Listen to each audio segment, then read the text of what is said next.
جب ملک ایران اہل اسلام کے قبضے میں آیا تو اختلاط اہل عرب سے ایرانیوں نے بھی مذاق شعر حاصل کر لیا اور ان کا بھی ذوق جو ہے وہ بڑھتا چلا گیا. اور بعض کہتے ہیں کہ شعر فارسی کی ابتدا مسلمانوں میں یعقوب بن لیث صفار سے ہے. اچھا پھر یہ کہتے ہیں کہ جو عروج آیا فارسی زبان میں جو شاعری کو ہے، اور ہمارا رسم الخط بھی اور عربی و فارسی اس سے ہی ملتا جلتا ہے، بلکہ وہیں سے نکلا ہے کہ سلطان محمود غزنوی کے دور میں شاعر جو تھے فارسی کے بہت زیادہ تعداد میں ہو گئے، اور کہتے ہیں کہ ان کے دربار میں تقریباً 300 شاعر نوکر تھے، اور ان میں سرآمد اور فردوسی بھی شامل تھے، مطلب ان کا دور بھی آیا. پھر اس کے بعد آہستہ آہستہ یہ شعر و شاعری کا سلسلہ بڑھتا گیا، اور پھر خاقانی، ثنائی، انوری، نظامی، سعدی، خسرو، فیضی، حافظ، جامی، حلالی، فغانی، ظہوری، نظیری، عرفی، صاحب کلیم، سلیم اور قدسیہ. اور یہ پھر 3 طرح کے اس کو دور میں جو ہے منقسم کرتے ہیں کہ پہلا 3 طرح کے کلام آئے. یہ کیوں میں بتا رہی ہوں کہ 3 طرح کے کلام آئے، کیونکہ پھر ان کا جو اثر ہے وہ ہماری اردو زبان پر آیا، اور پھر ان کا جو قسم تھی اس سے ملتی جلتی ہمارے شعراء نے جو ہے وہ قسم اس طرز کو جو ہے اپنایا. پہلی جو طرز تھی وہ خاقانی اور انوری کی تھی، پھر ظہوری، نظیری اور عرفی کا دور آیا، پھر صاحب اور امثال کا اور ڈھنگ آیا. اکبر کے زمانے میں نظیری اور عرفی وغیرہ ان کو عروج حاصل ہوا، اور دوسرا جو دور تھا وہ مرزا بیدل کی طرز جو عالمگیر کے عہد میں شائع ہے اور الوی اور صحبائی پر آ کر ختم.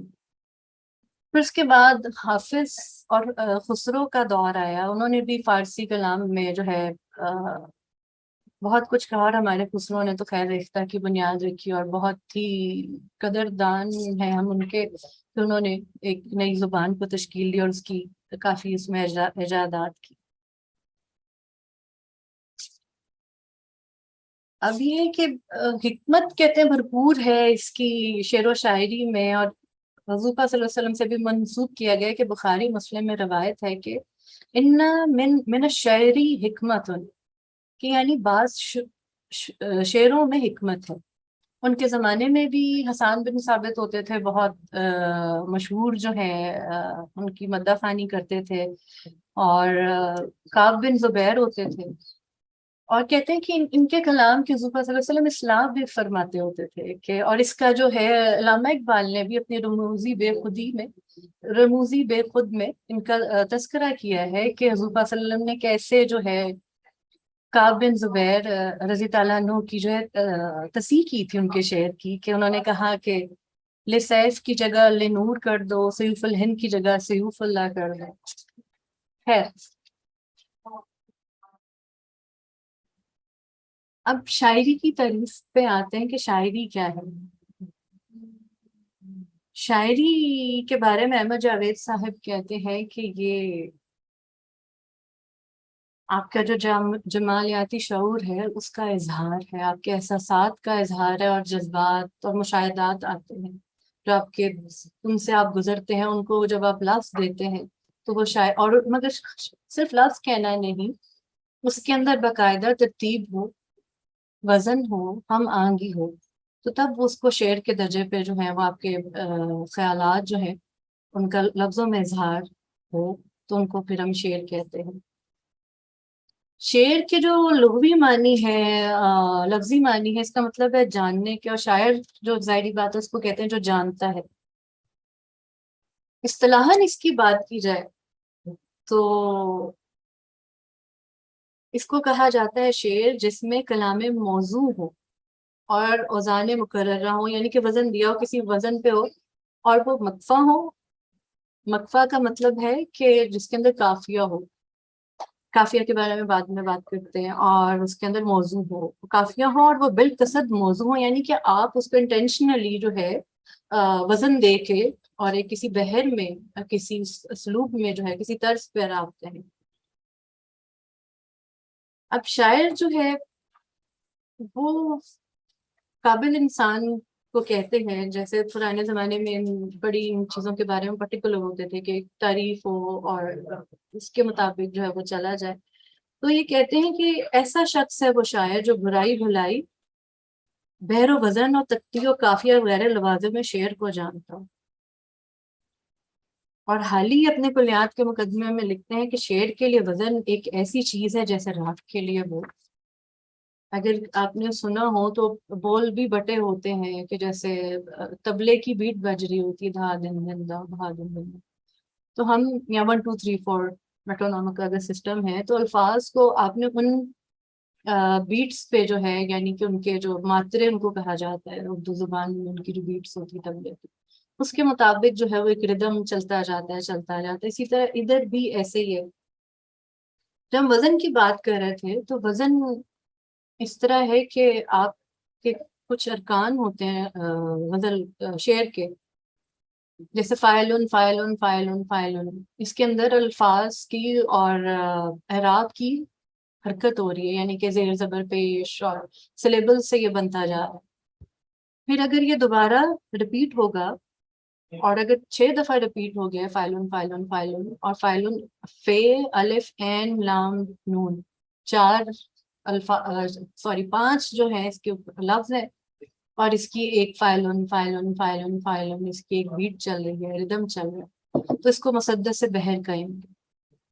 اور اسی طرح یہ اگر فارسی کا کلام اٹھا کے دیکھیں عربی کا دیکھیں مولانا رومی کا دیکھیں حافظ کا دیکھ لیں یہ لوگ ایک بحر میں کہتے ہوتے تھے اور عربی کی کچھ 20 سے اوپر کی بحریں پورا نظام انہوں نے بیٹس کا ردم کا جو ہے وہ ترتیب دے دی.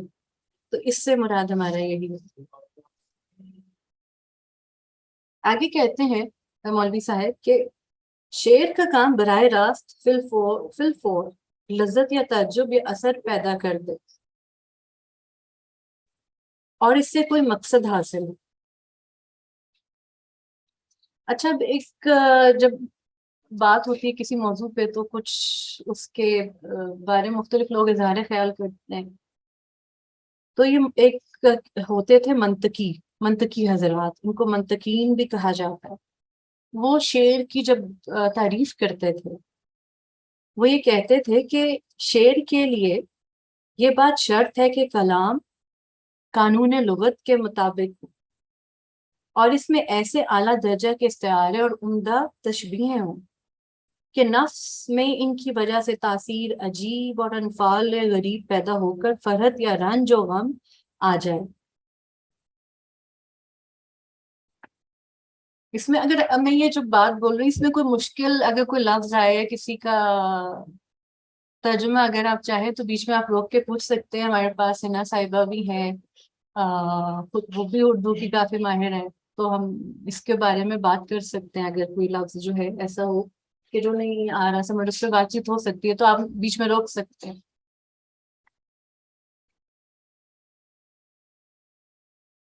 اچھا ابھی تک کی جو ہوئی ہے بات آپ لوگ فالو کر رہے ہیں کہ ہم ابھی جو شاعری کی بات ہوئی ہے کہ شعر کیا ہے شاعری کیا ہے اس کے بارے میں کوئی ایڈ کرنا چاہے نا صاحبہ؟ نہیں ابھی تک تو بڑا دلچسپ چل رہا ہے.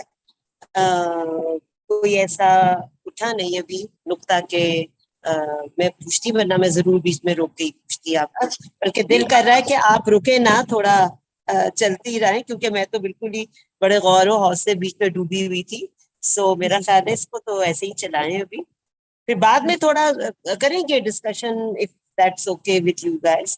تھوڑا سا ابھی مزہ آ رہا ہے فلو میں ذرا.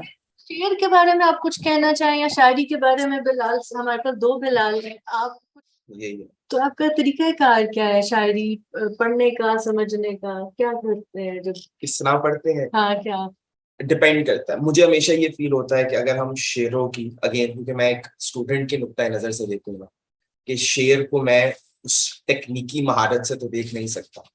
تو شعر وہ لگتا ہے کہ جو شاعر انسان کو یا تو اچھمبے میں ڈال دے یا آپ کو کسی ایسی جگہ پہ لے جائے ذہنی طور پہ جہاں پہ آپ پہلے نہیں جا سکے کسی رگ کو چھیڑ دے. تو اس کو پڑھتے ہیں کوئی خوبصورت مصرع ہے تو اس کو بار بار پڑھتے ہیں پھر دوستوں کے ساتھ بیٹھتے ہیں اور کہتے ہیں کہ اچھا اس پہ بحث کی جائے. جس طرح کل اتفاق ہوا پرسوں ہم دوست کے ساتھ بیٹھے ہوئے تو غالب کا مصرع اس نے شیئر کیا کہ تجھ سے قسمت میں میری صورت کفل ابجد تھا لکھا بات کے بندے ہی جدا ہو جائے.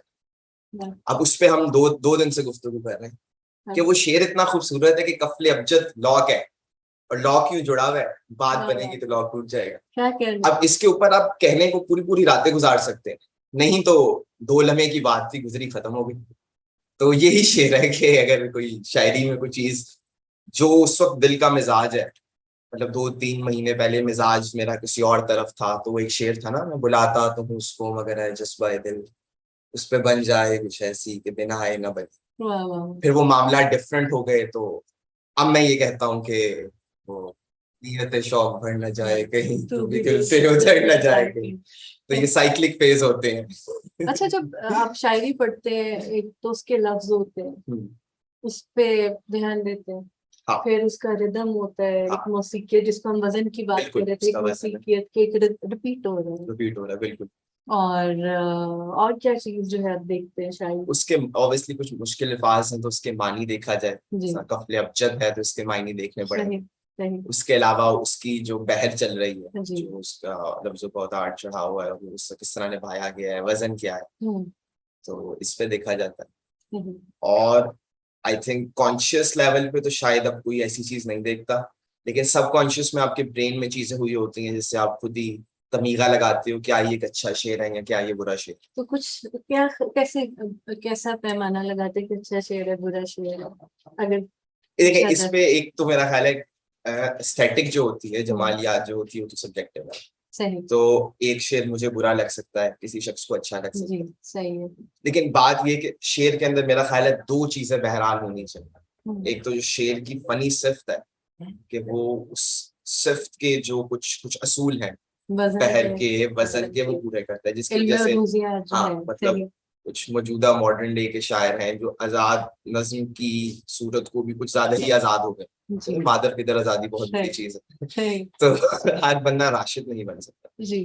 تو وہ ایک تھوڑی فنی صفت جو ہے کہ اس کو پورا کیا جائے. اور دوسرا معنی, میرا یہ ماننا ہے کہ لفظ معنی سے بالا نہیں ہوتے, معنی بالا تر. جی جی.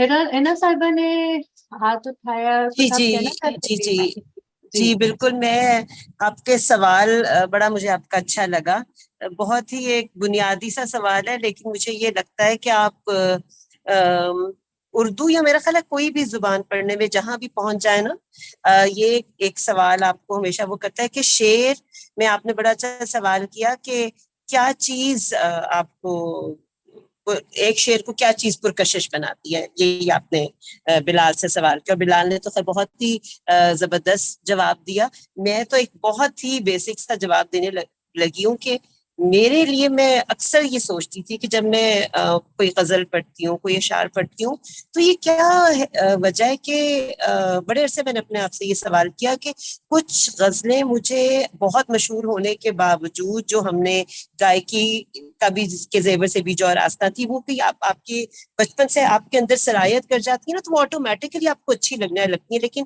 جب میں اس کو کتاب میں پڑھتی تھی تو میں یہ سوچتی تھی کہ اب یہ مجھے اتنی پرکشش کیوں نہیں لگ رہی. تو میں نے یہ محسوس کیا کہ میرے لیے وہ شعر زیادہ پرکشش ہے یا مجھے اپنی طرف کھینچتا ہے جو بہت زیادہ واضح نہیں ہوتا.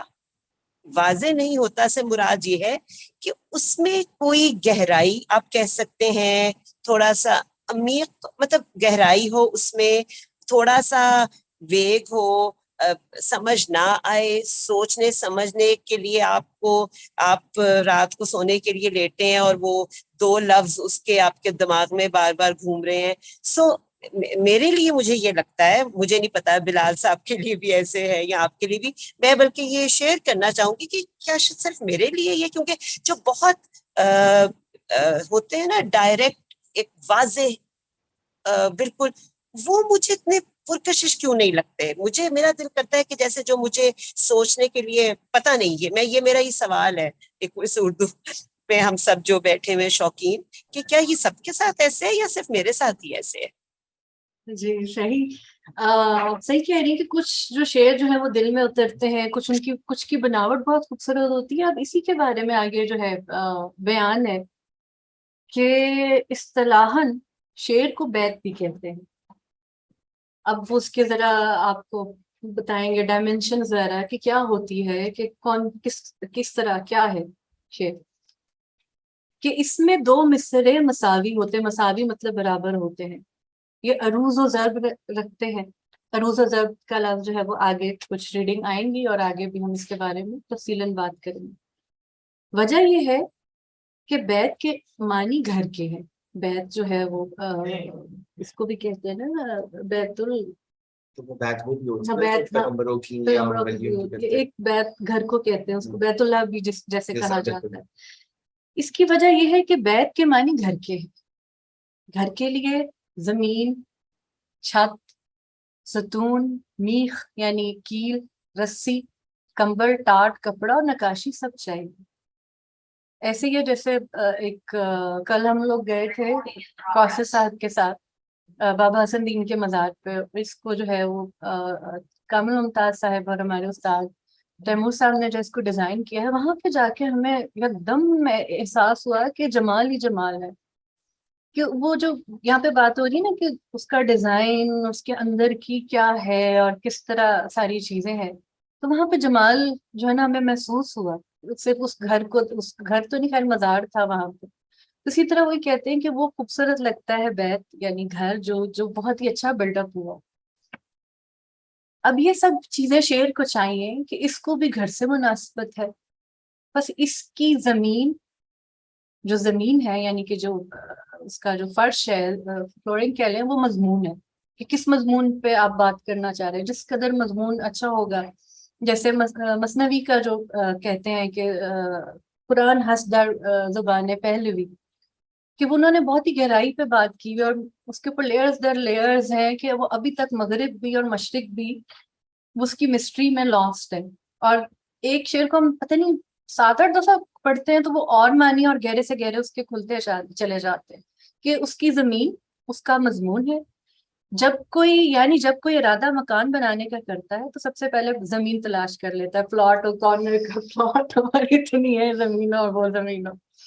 اور جب کوئی ارادہ مکان بنانے کا کرتا ہے تو پہلے زمین تلاش کر لیتا ہے. اسی طرح جب شعر کہنے کو ہوتا ہے تو پہلے مضمون تلاش کر لیتا ہے اور اس کی چھت قافیہ.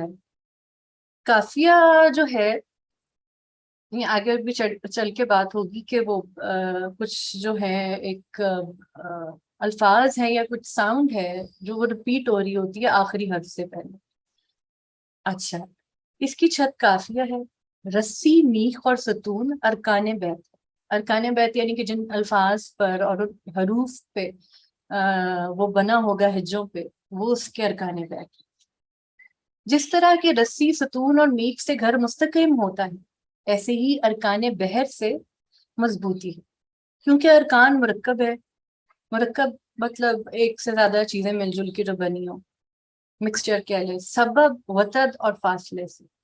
لغت میں سبب رسی کو کہتے ہیں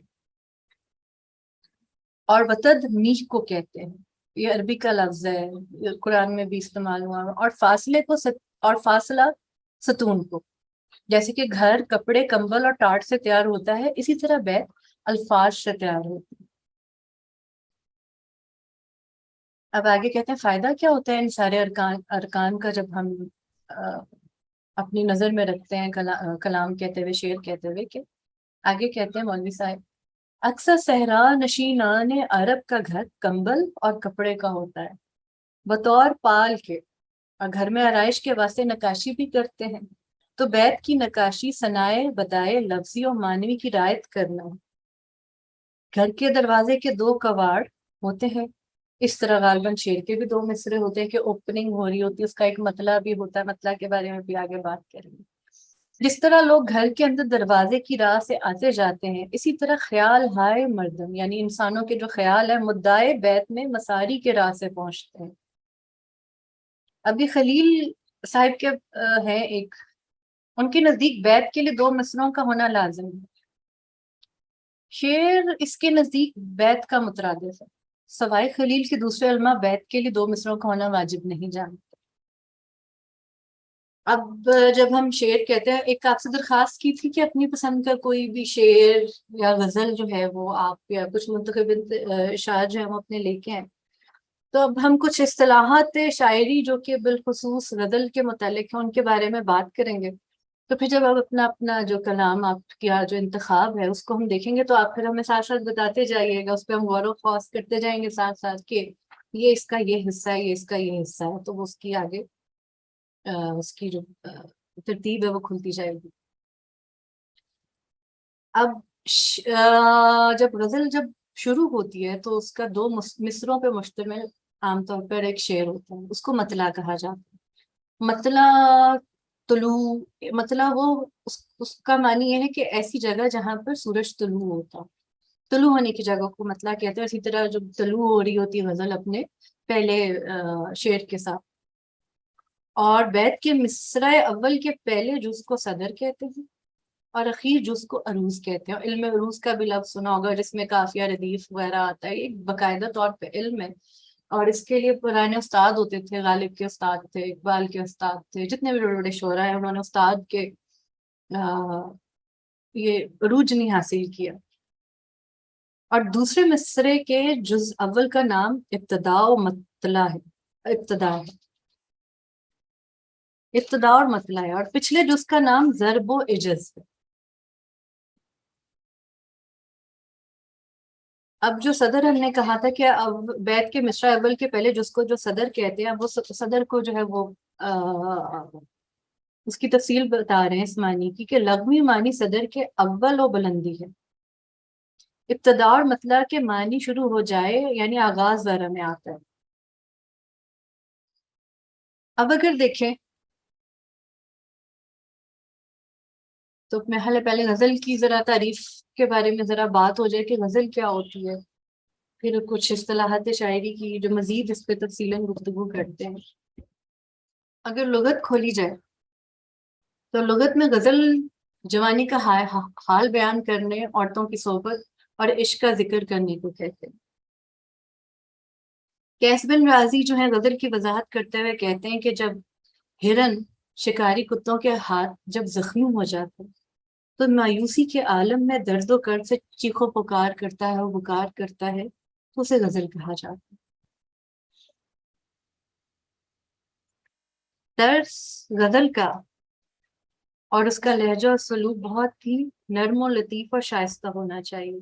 جس طرح ترقی یافتہ معاشرے میں عورتوں سے ہم کلام ہوتے وقت شستگی اختیار کی جاتی ہے. یہ تو تھا اس کا لغوی معنی. اور اصطلاحی لحاظ سے اس کا معنی دیکھیں تو وہ کہتے ہیں کہ جی اشعار کا وہ مجموعہ ہوتا ہے جس میں شاعر محبوب کے حسن و جمال، زیبائی، رعنائی کی تعریف و توصیف کرتا ہے، اس کے حسن اور عشق کا جو ہے وہ دم بھرتا ہے. مگر اب یہ کہتے ہیں کہ موجودہ جو دور میں غزل ہے ایک ارتقائی مراحل طے کرتے ہوئے آئی ہے، اب وہ اس مقام پر پہنچ چکی ہے کہ اب یہاں پہ قدیم معنی کا اتنا اطلاق نہیں ہوتا ہے. بلال صاحب نے ہاتھ کھڑا کیا، میں بات مکمل کر لوں پھر میں آپ کی طرف آتی. ہم یہ بات کر رہے تھے کہ اب دور حاضر میں وہ قدیم معنی کا اتنا اطلاق نہیں ہوتا. اب یہ صرف محض حسن و عشق اور عورتوں کی بات ہی نہیں رہا، اس میں وسعت آ گئی ہے اس کے مضامین میں اور اس کے موضوعات میں. اب فلسفیانہ، حکیمانہ، اخلاقی، تہذیبی، سماجی مضامین بھی جو ہے اس کے اندر آ گئے، جس سے اب ذرا غزل کا رنگ جو ہے وہ تبدیل ہو گیا. جی بلال صاحب. جی میں نے پوچھنا تھا کہ لغوی معنی اور اصطلاحی معنی میں کیا فرق ہے؟ لغوی معنی اور اصطلاحی معنی جی آپ اس ان کا میں کیا جواب فرق ہے؟ I think لغوی معنی تو وہ ہوں گے جو ورڈ کے معنی ہے، لائک ورڈلی معنی لفظی ہے، جو لفظی معنی. اور اصطلاحی معنی ہوں گے جو عام فہم، جو ہماری جنرل ڈسکشن میں اس کو ٹرم کے طور پہ ہم یوز کرتے ہیں. مطلب کچھ چیز محاورتاً بھی کہا جاتی ہے، اس کے لفظ کے اندر اگر ہم معنی تلاش کریں تو کچھ اور طرح سے ہوگی. اس کو اصطلاح میں جب ہم استعمال کرتے ہیں کچھ اور ہوگی. اس کی کوئی اچھی ایگزامپل اس کی ایگزامپل یہی ہے جیسے کہ بیت کی ہم نے بات کی کہ بیت کا لفظی معنی گھر ہے. بیت اگر اصطلاح میں بات کریں تو وہ شعر بھی ہے. تو یہ اس کی ایک ہے کہ ٹرمینالوجی میں اگر کسی چیز کی تو ہمارے اس میں بھی آتی رہتی ہے چیز. آپ کو ابھی تک آئی یا پھر رنا صاحبہ ہے وہ کچھ کہنا چاہیں، عرفان صاحب بھی؟ جی کافی مدد مل گئی ہے، مہربانی، بہت شکریہ. جی آگے بڑھتے ہیں. میں ذرا اب اس کو جلدی سے ذرا اس کو کور کرتی ہوں کیونکہ پھر آپ لوگوں نے اپنی بھی جو آپ نے جو منتخب کیے ہیں، آپ کو کوئی شعر وغیرہ یاد ہو وہ سنا دیں. تو یہ ہے کہ غزل کی جو حیت ہوتی ہے یعنی کہ اس کا جو اسٹرکچر ہے یا اس کی جو فارم ہوتی ہے وہ کس طرح سے ہوتی ہے کہ اس کا جو پہلا شعر ہوتا ہے، ایک پہلا شعر ہوتا ہے اس کو مطلع کہتے ہیں، اور ایک آخری شعر ہوتا ہے جس کو مقطع کہتے ہیں. اور مقطع یعنی کہ قطع سے لفظ ہے نا کہ کٹ رہا ہے، اس کے بعد ختم ہو رہا ہے آپ کا جو ہے دی اینڈ ہو رہا ہے. تو اس میں اکثر جو ہے آخری شعر میں اور اس کے آخری مصرے میں اپنا اکثر تخلص استعمال کرتا ہے. تخلص یعنی پین نیم کو کہتے ہیں. اور جو ہے اس کے علاوہ قافیہ اور ردیف ہوتا ہے.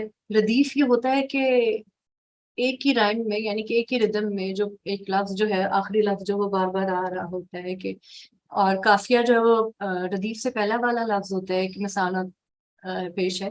لب پہ آتی ہے دعا بن کر تمنا میری، زندگی سے شمع کی صورت و خدایا میری. اس میں جو میری میری دو دفعہ پہلے مصرے میں بھی آیا، دوسرے مصرے میں بھی آ رہا، آخری لفظ ہے یہ ردیف ہے. اور جو اس سے پہلے جو قافیہ ہوگا وہ کیا ہوگا؟ قافیہ اس کے پیچھے خدایا ہاں آتی ہے دعا بن کے، تمنا اور خدایا. خدایا. اچھا خدایا اور تمنا بظاہر نہیں لگ رہے کہ یہ تو ایک جیسی ساؤنڈ نہیں کر رہے. ابھی اصل میں یہ جو آخری جو ان کی خدایا سمن یہ اصل میں جو ساؤنڈ ہے نا یہ بھی قافیہ ہو سکتی ہے کہ یہ جو یا او کی آواز آ رہی ہو تو یہ ایک لفظ کی آواز پہ بھی کھڑا ہو سکتا ہے جو آپ کا قافیہ ہوتا ہے. اور کیا چیزیں ہوتی ہیں غزل میں؟ قافیہ ہوں فنی طور پہ تو بس یہی ہے، یہی چیزیں ہوتی ہیں. وزن ہے یہ چیزیں. جی اس کے علاوہ بیت الغزل ایک ٹرمینالوجی استعمال ہوتی ہے، اصطلاح استعمال ہوتی ہے کہ غزل کا جو سب سے بہترین جو شعر ہوتا ہے اس کو بیت الغزل کہا جاتا ہے. جیسے مجروح سلطان پوری کا ایک شعر پیش خدمت ہے. میں اکیلا ہی چلا تھا جانب منزل مگر، لوگ ساتھ آتے گئے اور کارواں بنتا گئے. یہ پوری ہے مشہور، مگر یہ کہ یہ شعر جو ہے اکثر کوٹ ہو رہا ہوتا ہے. غالب کے بھی اکثر کچھ شعر جو ہے ہم تو محاوروں کے طور پہ بھی استعمال کر رہے ہوتے ہیں. اچھا اب یہ کہا جاتا ہے کہ اکثر یہ ہوتا ہے کہ تخلص رکھ کے مقطع لکھ کے پھر سے دوبارہ غزل کہنا شروع ہو جائے، اس سے دو غزلہ بھی کہا جاتا ہے. کہ اکثر یہ ہوتا ہے کہ آپ کو ایک لمبی غزل آ رہی ہے، اکثر تو وہ کہتے ہیں نا کہ چند اشعار پہ ہوتی ہے کہ 7 یا 9 اور 11 اس طرح کر کے مثلا ہے، اس طرح کر کے کوئی سسٹم ہوتا ہے تو اس میں جو ہے یہ پائی جاتی ہے. تو دوبارہ بھی اکثر جو ہے تخلص اور مقطع کہہ کے پھر سے دوبارہ بھی غزل کے ہوتے ہیں. اور کئی تو کہتے ہیں کہ بعض شعراء نے 100 اشعار پر مبنی بھی غزلیں کی ہیں، یہ دوبارہ ریپیٹ کر کر کے جو ہے جناب کچھ جو اپنا تخلص بدل لیتے ہیں بیچ میں، اس کی بھی کوئی ٹرم ہے جس میں غالب اکثر اسد یوز کرتا ہے؟ یہ اس کے بارے میں اس کی کوئی term نہیں؟ مجھے میرے علم میں نہیں. اگر کسی اور کو علم میں ہے تو بتا سکتے ہیں. یہ جو یہ بات کہہ رہے ہیں کہ تخلص جو بدل لیا جاتا ہے اس کے لیے کوئی اصطلاح استعمال ہوتی ہے یا نہیں، اس کو ریسرچ کیا جا سکتا ہے. ہم انٹرنیٹ پہ ریسرچ کر لیتے ہیں، آپ دیکھ لیجیے گا تو میں بھی دیکھ لوں گا. اچھا اب اردو غزل کی 2 دبستان مشہور ہیں، دبستان لکھنؤ اور دبستان دہلی. اور اس کا کہتے ہیں کہ غزل جو ہے نا اس کا بہت بلند ترین مقام حاصل ہے تمام اصناف میں جو ہے شاعری کے. اب نظم اور غزل میں یہ فرق ہوتا ہے کہ نظم جو ہے وہ ایک اس کا آپ نے دیکھا ہوگا ایک ٹاپک ایک مضمون ہوتا ہے اور اسی کے ارد گرد جو ہے وہ گھومتی ہے. تو کوئی مثال دے سکتے ہیں نظم کی؟ اس پہ ٹاپک کی کوئی مثال ہے؟ اچانک دیر میں نہیں آیا کوئی بھی ہستی رات دن کسی بھی موضوع پہ کسی جی کچھ بھی اچانک دیر میں ہوا. صحیح ہے.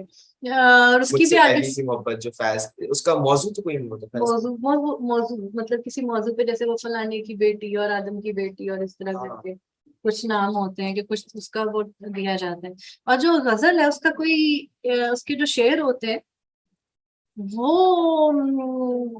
ان کا جو موضوع ہے ایک دوسرے سے مختلف ہوتا جاتا ہے. پہلے شاید شعر میں کوئی اور بات کہہ رہے ہو، اگلے شعر میں کوئی اور موضوع پہ بات ہو گئی، مگر یہ کہ ردیف قافیہ اور اس چیزوں کا بہت زیادہ دھیان رکھا جاتا ہے، وزن کا دھیان رکھا جاتا ہے. ردیف تو نہیں ہوتی ہے، کافی ہوتا ہے نا، ایک چیز نہیں ہوتی. لیکن ردیف تو وہ تو غزل میں چلتی آ رہی ہے مسلسل، نظم میں تو چینج ہو جاتی ہے.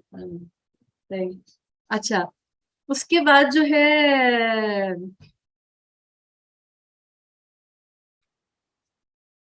ہم اس کی بات کر رہے تھے کہ کیا مقام ہے غزل کا جو ہے نا، اور نہیں بلکہ اس سے پہلے ہم یہ بات کر رہے تھے کہ اس کی بناوٹ کی بات کر رہے تھے کہ نظم میں جو ہے وہ ایک مضمون ایک ہوتا ہے، اور اس کا میں مختلف مضمون ہو سکتے ہیں اور بدلتے بھی جاتے ہیں، اس میں جو ہے نا مختلف ہوتے جاتے ہیں، جو ابھی یہی بات کہہ رہے حسن کوساگر ایک نظم کا ہوں۔ موضوع یاد آ رہا ہاں ہے، کوساگر کی صحیح، نور میم راشد کی، ہاں کہ وہ آزاد نظم کی کرائیٹیریا میں آئے گی تو آزاد نظم کی بات کی۔ definition۔ ٹھیک ہے، صحیح ہو گیا۔ اب یہ ہے کہ آپ لوگوں سے درخواست کی تھی ایک کہ آپ لوگ میں میں گروپ میں لیٹ آیا ہوں تھوڑا، لیٹ مگر ہے، ہاں اچھا چلے ٹھیک ہے، کہ کچھ آپ کے منتخب ایک شعر ہو، کچھ اشعار ہو، یا پوری غزل پڑھنا چاہیں تو، اور ہم نے کچھ اصطلاحات بھی کر دی ہیں، ہم نے حصے بھی بتا دیے ہیں کہ مطلع ہے اور ردیف ہے، قافیہ ہے، تخلص ہے، مقطع ہے، اور یہ کافی ساری چیزیں آپ ساتھ ساتھ اگر اپنے کلام پڑھتے جائیں، شعر پڑھتے جائیں، غزل پڑھتے جائیں، ساتھ ساتھ اگر بتاتے بھی جائیں یا باقی حاضرین میں سے کوئی بتاتا جائے تو بہت اچھا ہو جائے گا۔ تو کوئی اگر شروع کرنا چاہے، بسم اللہ، اپنی پسند کا کوئی بھی غزل کا شعر جو ہے، یا آپ پوری غزل بھی پڑھ سکتے ہیں۔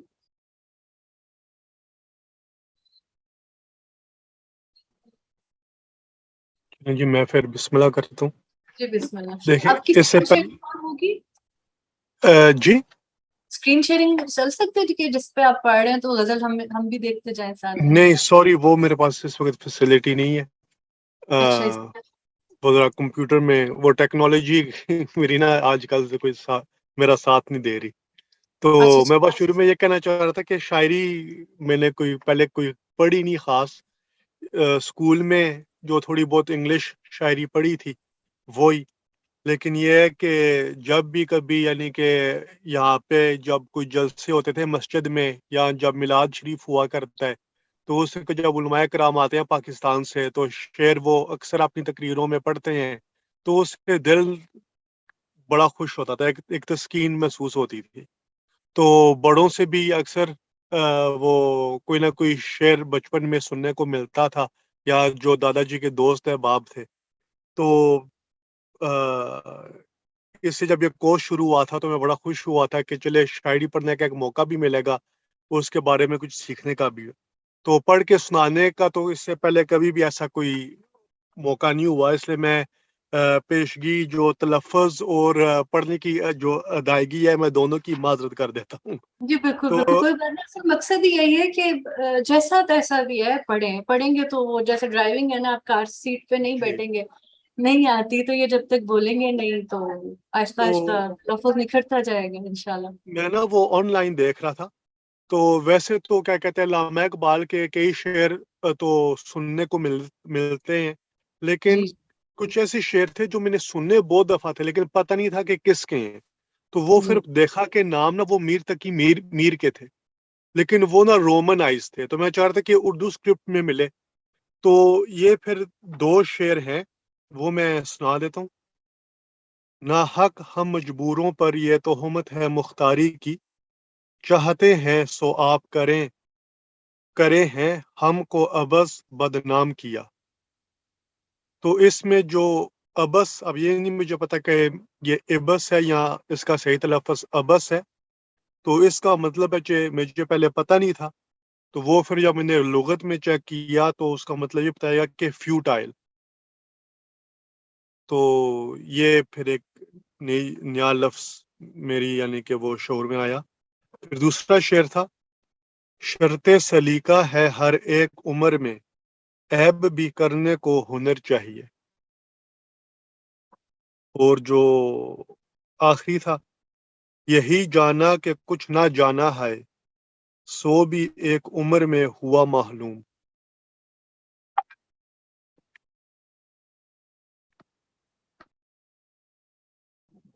بہت خوب بلال صاحب، بہت خوب۔ اب سی ہے لفظ میں میرا خیال ہے غالباً،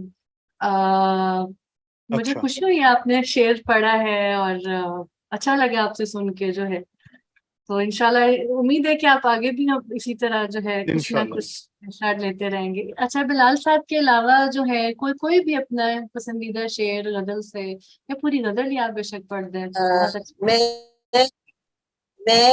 اگر کر لوں، اگر کوئی اور ابھی نہیں کر رہا تھا جی جی پلیز بسم اللہ. جی جی. اچھا یہ مجھے بہت پسند ہے, میں سلیکٹ کر کے بیٹھی ہوں.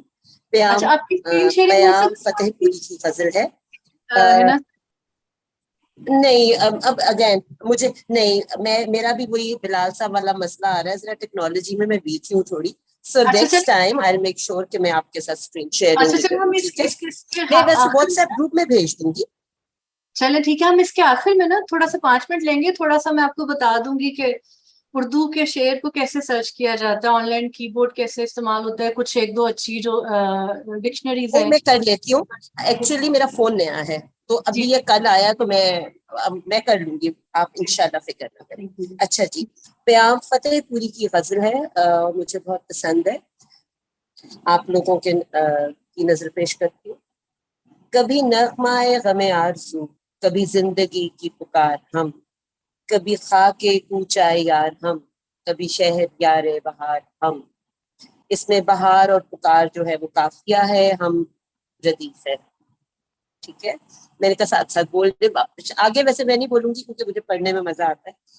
کبھی چل پڑے تیری راہ میں تو حدیں جنوں سے گزر گئے, تیرے انتظار میں ہو گئے کبھی نقش راہ گزار ہم یہ کشت گانے حیات سے ہیں جنون عشق کی عظمتیں, کبھی ہنس پڑے تہتے ہم, کبھی جھوم اٹھے سردار, رہے مسترب کئی مدتوں غم دہر کی کڑی دھوپ میں, جو سکون ملا ہے تو سو لیے کبھی زیر گیس ہوئے یار ہم.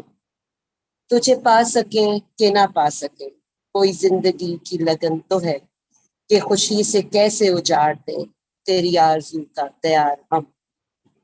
غم زندگی سے شکست کیا رہے آرزو میں قدم بڑھا, تو جو ساتھ ہو تو بدل بھی دے یہ مزاج لیل و نہار ہم.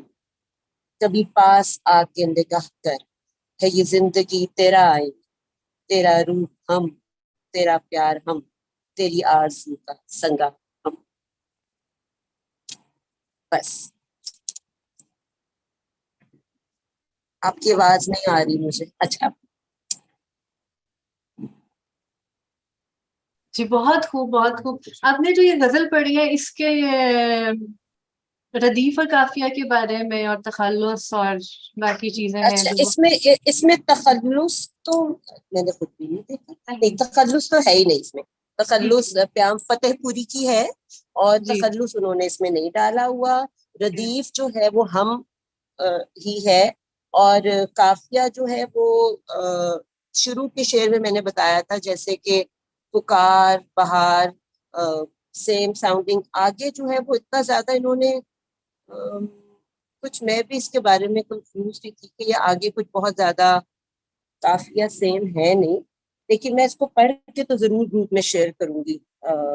ہاں گروپ میں ضرور شیئر ذرا کیجیے گا. ضرور صحیح ہے ضرور ضرور جی جی. بہت شکریہ جی. بلال صاحب آپ بہت نے جو شکریہ. کتاب پڑھے وہ بھی آپ شعر کے نام کے ساتھ سوری شاعر کے نام کے ساتھ جو ہے وہ اپنا جو آپ کا انتخاب آج آپ نے پڑھا وہ بھیج دیجیے گا, بہت مہربانی ہوگی. ضرور. اچھا جی روبیہ آپ کچھ کہنا چاہیں گی, کچھ سنا, ایک شعر ہی ہو چاہے غزل کا, کچھ بھی انٹرنیٹ پہ سرچ کر لیں یا کچھ. اور انہوں نے ایک شعر کا انتخاب کیا ہوا ہے غزل کے ساتھ, وہ میں آپ کے ساتھ اسکرین شیئرنگ کرتی ہوں تاکہ اردو بھی جو ہے آپ کے ساتھ آ جائے. مگر اگلی دفعہ ذرا دھیان رکھیے گا کہ تھوڑا سا نا اس کو اردو میں آپ پہلے سے اس کو ڈھونڈ کے رکھ لیں, یا آپ مجھے بھیج دیں یا اپنی اسکرین ریڈی رکھیں, تو یہ ہوگا کہ ہم ساتھ ساتھ باقی جو شرکا ہے وہ بھی ساتھ ساتھ پڑھتے جائیں گے. جی روبیہ صاحبہ آپ شاید آئی ہیں, ابھی آپ نے مائک انمیوٹ کیا تھا. اچھا آپ کے پاس کوئی اسکرین شیئرنگ کا سلسلہ ہو سکتا ہے, آپ جو پڑھ رہے ہیں وہ ہم ساتھ ساتھ دیکھ سکیں اردوز کی؟ نہیں میرے پاس تو فی الحال اسکرین پہ شو کرنے کے لیے نہیں ہے. کچھ آپ نے غزل سنانے کا کہا تھا وہ میں نے تیار کی ہے. جی بسم اللہ. چلیں جی. اچھا, غزل کا تعلق میرے خیال میں نغمگیت اور ترنم سے ہے, تو اگر آپ اجازت دیں تو میں گا کے سنا دوں. بالکل سنائے. جی جی جی. غالب کی غزل ہے. دیا ہے دل اگر اس کو بشر ہے کیا کہیے, ہوا رکیب تو ہو نام بر ہے کیا کہیے دیا ہے دل اگر زہے کرشمہ کے یوں دے رکھا ہے ہم کو فریب زہے کرشمہ کے یوں دے رکھا ہے ہم کو فریب کہ بن کہے ہی انہیں سب خبر ہے کیا کہیے کہ بن کہے ہی انہیں سب خبر ہے کیا کہیے ہوا رکیب تو ہو نام بر ہے کیا کہیے سمجھ کے کرتے ہیں بازار میں وہ پرسش حال سمجھ کے کرتے ہیں بازار میں وہ پرسش حال کہ یہ کہے کہ سرے راہ گزر ہے کیا کہیے کہ یہ کہے کہ سرے راہ گزر ہے کیا کہیے ہوا رکیب تو ہو نام بر ہے کیا کہیے کہا ہے کس نے کہ غالب برا نہیں لیکن کہا ہے کس نے کہ غالب برا نہیں لیکن سوائے اس کے کہ آشفتہ سر ہے کیا کہیے سوائے اس کے کہ آشفتہ سر ہے کیا کہیے دیا ہے دل اگر اس کو بشر ہے کیا کہیے واہ واہ واہ، کیا کہتے ہیں، بہت شکریہ آپ کا عرفان واہ صاحب، جی، بہت یہ تو خوبصورت۔ بہت بہت شکریہ عرفان صاحب، یہ تو مزہ ہی آ گیا آج کی سٹنگ کا، اتنا خوبصورت آپ نے گایا، بہت شکریہ جی۔ اچھا عرفان صاحب، اس کی کچھ اصطلاحات کے بارے میں اگر آپ کچھ بات کریں، آپ کافی اچھا علم رکھتے ہیں تو آپ کے علم ساتھ تو میں اسکرین بہت شیئرنگ اچھا نہیں رکھتا، میرا جو ابھی تک کا ایکسپوجر ہے وہ ایک جو انٹرمیڈیٹ اسٹوڈنٹ کا ہوتا ہے مطلب وہی رہا ہے، اور اس کے علاوہ غزل میں کچھ چیزیں ایڈ آپ لوگ پہلے گفتگو کر رہے تھے، میرا انٹرنیٹ سے کنیکٹ نہیں ہو رہا تھا، اس میں کچھ باتیں یہ ہیں کہ جو تخلص ہے، ایک تو وہ کچھ ایسی بھی غزلیں ملی ہیں جس میں پہلے استعمال ہوتا ہے، مطلب مطلع میں ہی آ جاتا ہے، جس طرح ابن انشا صاحب کی ہے جی انشا جی اٹھو اب کوچ کرو، اس طرح ایک دو اور مثالیں بھی ہیں جو فی الحال ذہن میں نہیں ہے لیکن پڑھی ہیں میں نے۔ اور اس کے علاوہ قافیے کو اگر آپ مزید الیبوریٹ کرنا چاہیں تو ہم یہ کہہ سکتے ہیں کہ قافیہ بذات خود ایک حرف بھی ہو سکتا ہے، بعض اوقات ساؤنڈ اتنا نہیں مل رہا ہوتا جیسے آپ تمنا اور خدایا کہہ رہے تھے اس میں، لیکن جو آخر میں آنے والا الف ہے وہ بذات خود قافیہ ہے، یہ اس کے اندر ایک ایڈیشن تھا۔ باقی آج کی غزل میں میرے خیال میں اتنے کوئی خاص مطلب مشکل الفاظ نہیں تھے، آشفتہ سر پھرے کو کہتے ہیں، سودائی ہو جو، بس یہی کچھ۔ صحیح صحیح۔ اچھا ردیف اور قافیہ کے بارے میں اگر کچھ ہمیں کچھ بتائیں۔ قافیہ میں نے یہی بتایا ہے کہ جو ہے مطلب کہ کہتے ہیں ایک وہ حرف بھی ہو سکتا ہے، اور اس کے علاوہ غزل کے لیے ردیف ہونا ضروری نہیں ہے، قافیہ کا ہونا بہت ضروری ہے۔ صحیح، جیسے ٹھیک۔ غزل ہے کہ وہی روز و شب ہے وہی صبح و شام، مگر اب نہیں ہے فقط نام، غلط سمت میں ہے آپالی وقار، کچھ ایسا ہی مجھ کو ملا تھا پیام، یہ میم مستقل آ رہا ہے اور یہ میم قافیہ ہے، اس میں ردیف کوئی نہیں ہے لیکن یہ پھر بھی ایک غزل ہے، صحیح ٹھیک ہے۔ اور غزل کے لیے مطلع ضروری ہے، غزل کے لیے مقطع ضروری نہیں ہے۔ اس کے لیے ضروری نہیں ہے کہ آپ آخر میں ضرور اپنا تخلص دیں تو غزل مکمل ہوگی، اس کے بغیر بھی مکمل ہو جاتی ہے. ان مائی ہمبل اوپینین کسی ماہر سے جی پتہ جی بھی کر لیتے ہیں یہاں پر یہ اگر جی شاید بالکل اسکرین شعر آ رہا ہوگا، دیا ہے دل اگر اس کو بشر ہے کیا کہیے، ہوا رکیب جی تو ہوا نام بر ہے کیا کہیے. یہ جو جی بر جی قدر اور پھر اس کے بعد گھر خبر گزر مگر نظر ہنر سر، یہ جو ہے ہمارا قافیہ ہوگا. اور یہ جو بار بار ریپیٹ ہو رہا ہے کیا کہیے ہے کیا کہیے ہے کیا کہیے ہے جی کیا کہیے. جی بالکل یہ ردیف ہے جی، یہ ردیف جی ہے. چلو ردیف بہت ایک لفظ سے شکریہ آپ زیادہ نے بھی جو ہو سکتا ہے. بہت ہی ہمیں آپ نے محظوظ کیا ہے ترنم سے جو پڑھا ہے. پچھلا جو شعراء تھے ان کا شیوا بھی یہی تھا کہ وہ ترنم سے پڑھتے تھے. جی بالکل جی یہی طریقہ کوشش رہا کریں تھا. گے کہ آپ کو جو ہے نا کچھ جو پرانے شعراء میں سے کچھ کی ریکارڈنگ موجود ہے وہ سنائیں. پھر ہمارے ساتھ ہوتے ہیں کچھ قاسم جعفری جی جی صاحب ہیں، پھر ہمارے ساتھ حجاز صاحب بھی ہیں. ان سے درخواست کریں گے کہ وہ آ کے جو غزل اور اس کا جو پڑھنے کا طریقہ ہے، اس کا ردم انجوائے کرنے کا جو طریقہ ہے وہ ہمیں جی جی بتائے. اب ہمارے ساتھ بلال صاحب موجود ہیں. انہوں نے بھی ایک غزل جو ہے اس کا انتخاب کیا ہوا ہے. آپ کی اسکرین پر غالباً آ رہی ہوگی. تو ہم ان سے درخواست کریں گے کہ یہ ہمیں غزل بتائیں، تھوڑا تھوڑا اس کے بارے میں بتاتے ہوئے. بہت شکریہ. معذرت سے ان کے پڑھنے سے پہلے میں ذرا پوچھ لوں کہ محظوظ کا کیا مطلب ہے؟ محظوظ لطف اندوز ہونا، ٹو انجوائے، مطلب انجوائے کرنا. اچھا اس کی ٹھیک. ترکیب کچھ کا وہ جو وہ بنیادی جملے لفظ ہے سے وہ اس ہے، ایک منٹ، اس کا جو بنیادی لفظ ہے جس ترکیب سے محظوظ نکلے وہ ہے حظ اٹھانا. ہم لوگ اس کو حظ اٹھانا پڑھ جاتے ہیں اکثر. وہ حظ اٹھانا ہے، لطف اٹھانا. حظ اٹھانے سے محظوظ ہونا ہے. بہت مہربانی، بہت شکریہ. جی بسم اللہ بلال صاحب. اول تو جتنی ترنم سے آپ نے پہلے پڑھ لیا ہے، مجھے تو کچھ پڑھنے سے پہلے ایک دفعہ معذرت کرنی چاہیے، کیونکہ میں اس طرح کا ترنم اور گائیکی اور آواز نہیں لا سکتا. پھر بھی کوشش کر لیجئے. مرزا غالب ادھر آ جائیے آپ. مرزا غالب کی ہی ایک غزل ہے اور کوشش کرتے ہیں کہ سنائی جا سکے. ہزاروں خواہشیں ایسی کہ ہر خواہش پہ دم نکلے، بہت نکلے میرے ارماں لیکن پھر بھی کم نکلے. ڈرے کیوں میرا قاتل کیا رہے گا اس کی گردن پر، ڈرے کیوں میرا قاتل کیا رہے گا اس کی گردن پر. وہ خون جو چشم تر سے عمر بھر یوں دم بدم نکلے.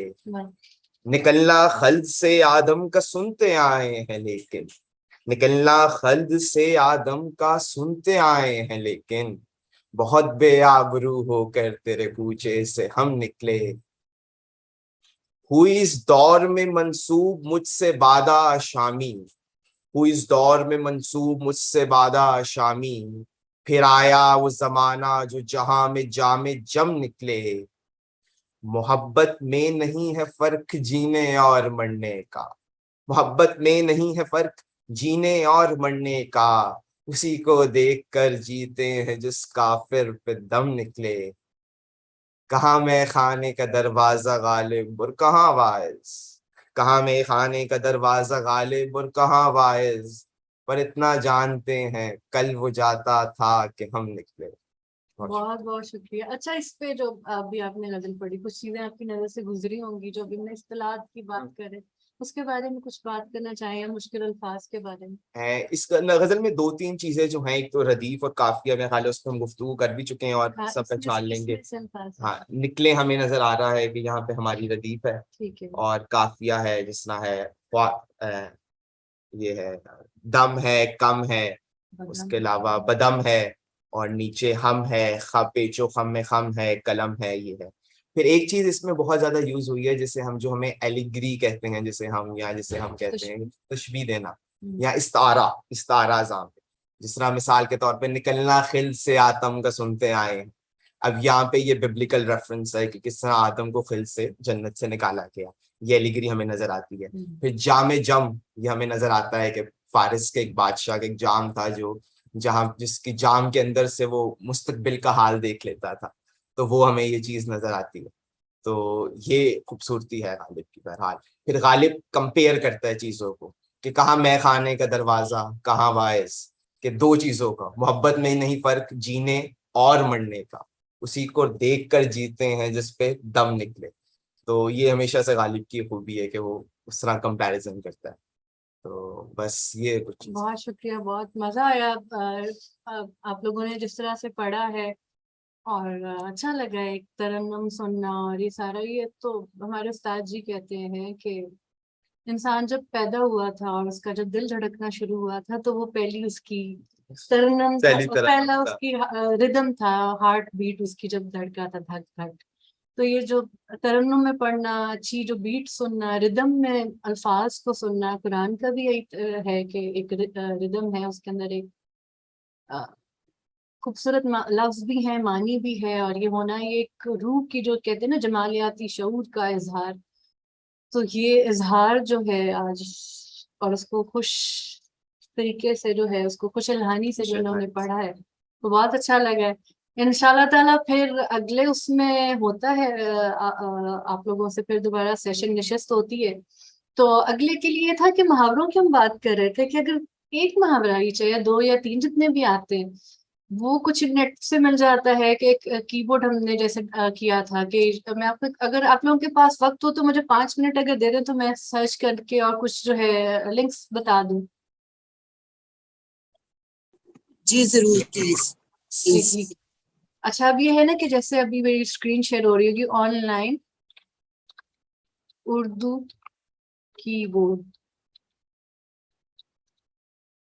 ویسے تو ایک اور طریقہ بھی جو ہے میں نے انہوں نے بتایا ابھی جو دکھایا وہ بھی آپ کو بتاتے کہ ایک تو یہ طریقہ ہے کہ آن لائن کی بورڈ کر لیا جائے کہ جیسے میں نے لکھنا ہے غالب لکھنا ہے تو میں یہاں سے غین الف لام, تھوڑی دقت ہوگی شروع میں مگر آہستہ آہستہ آتا جائے گا. پھر یہ لفظ میں کاپی کر کے یا سرچ فار گوگل فار غالب جو میں نے لکھا, پھر میں نے اس کو یہاں پہ سرچ کر لیا. یہ دیکھیں اردو میں یہ ساری چیزیں آئیں گی جو بھی میں لکھوں گی, نام غالب غزل اور یہ وہ, پھر اور رائٹ کلک کروں گی وہاں پہ آ جائے گا. دوبارہ کر دیتی ہوں, سرچ گوگل فار غالب, یہ کلک کریں گے تو وہ ساری چیزیں کھلتی جائیں گی. اچھا, دوسری سب سے جو ایک طریقہ ہوتا ہے تحقیق کا, ہم نے جو استادوں میں اور بالخصوص یہاں ہسٹونیس میں یہ سیکھا ہے کہ آپ جو اوریجنل ٹیکسٹ ہے نا, کہ پہلا جو اس کا مینوسکرپٹ ہے, اس کا جو مصحف شاید کہتے ہیں, اس کا جو نسخہ ہے اس تک پہنچا جائے. اگر وہ نہیں ہے تو پھر کسی مستند ادارے سے جو ہے مدد لے لی جائے, جیسے مجلس ترقی ادب ہے, مقتدرہ قومی زبان ہے, اکادمی دہلی ہے, کہ یہ بڑے سوچ سمجھ کے اور غلطیاں دیکھ بھال کے جو ہے وہ چھاپتے ہیں, اور اوریجنل ٹیکسٹ سے جو بڑے ٹرو رہتے ہیں یہ لوگ. کہ ایک تو یہ طریقہ ہے. پھر یا پھر دوسرا طریقہ یہ ہے کہ جو عام طریقہ ہے کہ کسی بہت ماہر زبان دان سے جو مختلف کتابیں پڑھتا رہا ہے, مختلف چیزیں اس کی نظر سے گزرتی رہی ہیں, اس سے جو ہے وہ رائے لے لی جائے. اب کچھ اعتراضات آتے ہیں کہ جی ابھی روبیہ صاحبہ نے بھی اس پہ بات کی تھی کہ سمجھ نہیں آتا کہ یہ لفظ بھی ہے وہ لفظ بھی ہے, کیا کیا جائے. اب یہ ہے کہ کچھ جیسے آپ کو ایک پوری ہسٹری بتاتے آئے ہیں یہاں پہ کہ پہلے فارسی اور ریختہ پھر اردو, کہ اصل ٹیکسٹ دیکھنا ہے اس شاعر کا کہ کسی پرانے شعر نے اگر آوے جاوے لکھا ہے, بے شک یہ لفظ آج کل نہیں استعمال ہو رہا مین اسٹریم اردو میں, مگر اگر غالب نے یا کسی اس وقت کے شعراء نے یہ لکھا ہے تو ہم اس کو آوے ہی لکھیں گے. ہم اس میں املا کی غلطیاں جو ہے وہ دور کرنے نہیں بیٹھیں گے. یا پھر اگر دور حاضر کے آپ نے دیکھنا کہ کون سے الفاظ ہیں تو وہ ہم نے ایک لنک شیئر کیا تھا gov.pk, جہاں پہ بھی gov.pk آ جاتا ہے اس کا مطلب ہے کہ وہ سرکاری جو ہے اس کو سرپرستی حاصل ہے, تو وہ ایک مستند چیز مانی جاتی ہے. پھر فیروز اللغات ہے, وہاں سے بھی دیکھا جا سکتا ہے, اور اوریجنل ٹیکسٹ میں دیکھا جا سکتا ہے. اب ایک جیسے کہ ایک مثال پیش کرتی ہوں کہ مومن خان نہیں سوری داغ کا تھا کہ ہمیں کیا تھا, ہندوستان میں دھوم ہماری زبان کی ہے. اردو میں جسے ہم ہی جانتے ہیں داغ, ہندوستان میں دھوم ہماری زبان کی ہے. جی ایسا ہی ہے. تو اب یہ تھا کہ اس پہ بڑی بحث اس لفظ پہ ہوتی ہے ہمیں زبان پر اکثر. تو پھر اس کا طریقہ کار ہے کہ اوریجنل جو ہے نا انہوں نے چھاپا ہوا ہے, مجلس ترقی ادب نے بھی ایک چھاپا ہوا ہے, تو اس میں جو ہے یہ ہمیں لکھا ہوا ہے, می یہ اور نون بننا. اس دور کا یہ لفظ تھا اور اس کو انہوں نے ایسے ہی لکھا ہوا ہے. تو بہترین طریقہ ہے کہ اوریجنل اسکرپٹ کو جا کے جو ہے اس سے استفادہ حاصل کر جائے. انشاءاللہ پھر اگلی نشست میں ملاقات ہوتی ہے. بہت خوب رہی آج کی نشست, بہت شکریہ, جزاک اللہ. اپنے محاورے بہت مہربانی.